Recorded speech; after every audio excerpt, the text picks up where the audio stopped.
So we're here, and we're going to be remembering this horrible story. So I took my MCAT for the first time on July 27, 2017. I had studied for it for a solid 3 months, full time at 8 hours a day, and it was challenging. It was really tough. So I had created a sheet just like this that had the number 520 written on it, and that was my goal. And I think looking back, it was a really high goal, but I think I could have reached it if I had the right resources, which is why I'm talking about my experiences, what I did wrong and what I did right. So the first time I took my MCAT, I began studying on May 1st, and we had met a family friend who had said their daughter had taken the MCAT the year before and had done really well, and she had taken a Kaplan course. So my mom decided to sign me up for a Kaplan course, which is really expensive. I think it's about $2,300. It's a lot. And before we had signed up for the course, I'd already bought a MCAT package with all the books. Anyway, so when you sign up for the course, they give you a few resources that you can use. So examples are, they give you this high yield solutions and practice, which is the solutions manual to this high yield practice that you do in class, as well as the 7 book set for that year and the quick sheets. So the 7 book set looks like this. So it has the critical analysis and reasoning skills review, as well as the organic chemistry review, the physics and math review, and the Gen Chem review, behavioral science, biology, and finally biochemistry. So it came in a large pack, and basically we had to follow a schedule that was set by our teacher in the class. But it wasn't really strict. Like, you could choose to do the homework or not, but it was better if you did. And she would go over some kind of tough high yield concepts. So what people mean by high yield is that it shows up frequently on the tests. So it's best if you learn it because you'll score the most points. Anyway, so at some point I realized that I didn't really like the pace at which they were going at. It seemed a bit too slow for me. So I created my own schedule, and I was doing a practice test every second week, I believe, in the month of June.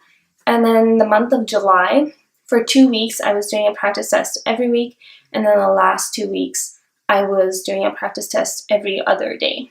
And leading up, so I used a mixture of the Kaplan tests that they had provided from the course, as well as some of the AAMC tests. The AAMC tests are the official ones, so I left them towards the end in order to give me a better prediction of where I stand.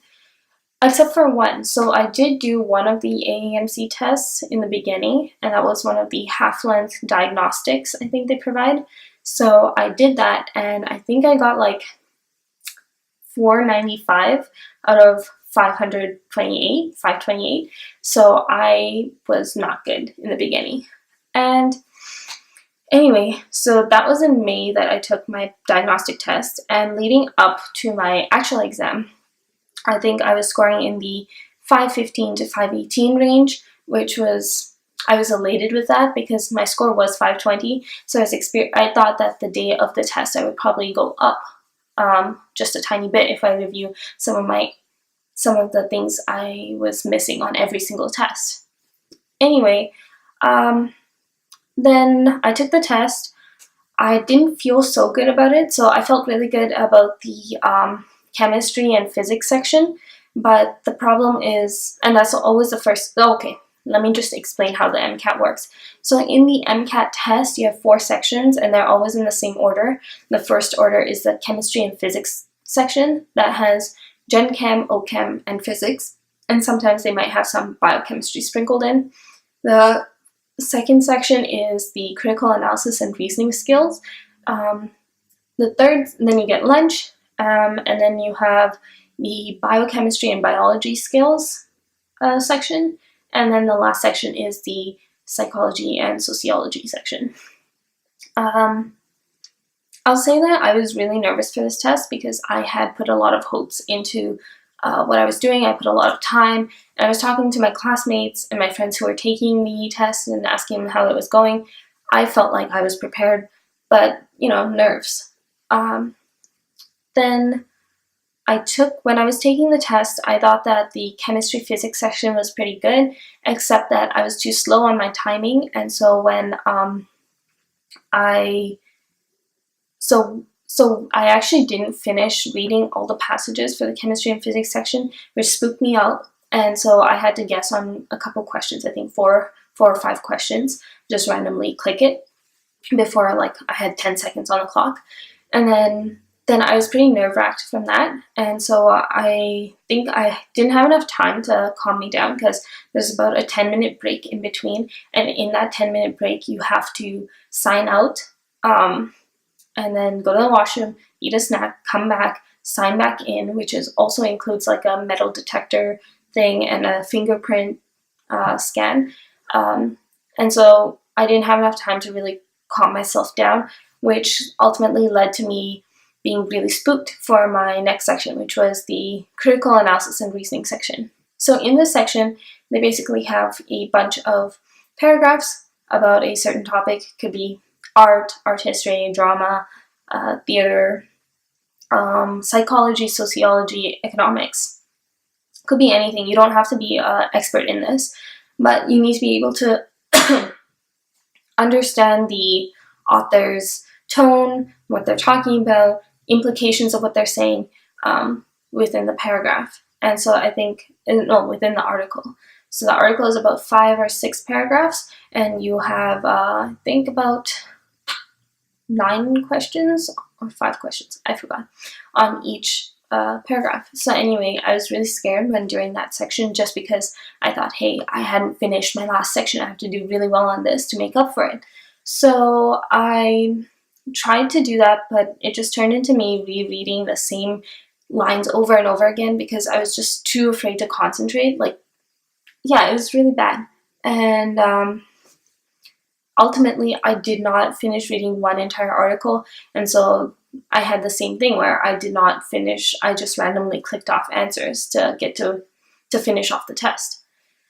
Anyway, at this point we had lunch, and I was able to talk to some of the people there, some of the other people writing the test, and it really calmed me down. And so when I took my bio section, I was not too afraid, and I thought I was doing pretty well in the test. And then the psychology, sociology section was really brutal because at this point you've been testing for about 5.5, 6 hours, and you're just really tired. So I just clicked off, it wasn't like fluke, like I read everything, but at this point I had this mentality that I don't care what happens, just click, and get out of here. So, my psych section, I just thought I bombed it. I thought I did horribly on it. And then yeah, I just left, and it was a relief that I finally finished, 3 months later. Then the real stress comes when you're waiting for your results. So your results come usually 4 weeks after your exam, and so mine came sometime in August, and I was really scared. I was expecting a really good result based on my practice test, so I was shocked when I found out that I got a 510. So I think a 510 is, let me just look. So a 510 is the 81st percentile, which is not what I was expecting at all based off my practice test. And let me just see what my breakdown was. So my breakdown was a 127 for my chem physics section, a 124 for my cars section, a 128 for my biochem section, and a 131 for psychology sociology. So for those of you who don't know, each section is out of 132. And so my worst was cars, which is critical analysis and reasoning, and that was actually in the 48th percentile, which is not good. My highest one was psychology and sociology, which was completely surprising to me because that was in the 99th percentile. And like I said before, I was just too tired to care about the marks. So I just kind of clicked off things that I thought were right, but didn't really look too deep into it. So yeah, it was really, how do I put this like, devastating. So getting a 510 was really hard on me because I remember I'd spent so much time just studying. I barely went out with friends. I barely enjoyed myself during that summer because I was just focused on doing well in this exam. And the problem was my friends were all planning trips and, planning hangouts, and I just couldn't attend any of them because I was just so focused on doing well. And to get this result after so much hard work was really disheartening. And I think what was the worst part is knowing that I would have to retake this exam because of that 124. I honestly think that if I did not get a 124 on that in cars, I wouldn't have had to retake the exam. So just thinking about the process of studying another summer gave me so much anxiety because it was just, it's something you dread doing. You just want to get it done and over with. And my classmates who actually spent less time studying than me, like 4 weeks, and that too not really invested studying, did better than me, which was quite sad. I know that the score isn't the worst score, but a 124 usually does not qualify you for any med school in Canada. So in Canada, a lot of schools require a 128 at least in cars, which is brutal, so I had to retake. Some more things I wanted to talk about. So now I guess people will ask me, do you think the Kaplan course was really worth it? My personal opinion is no.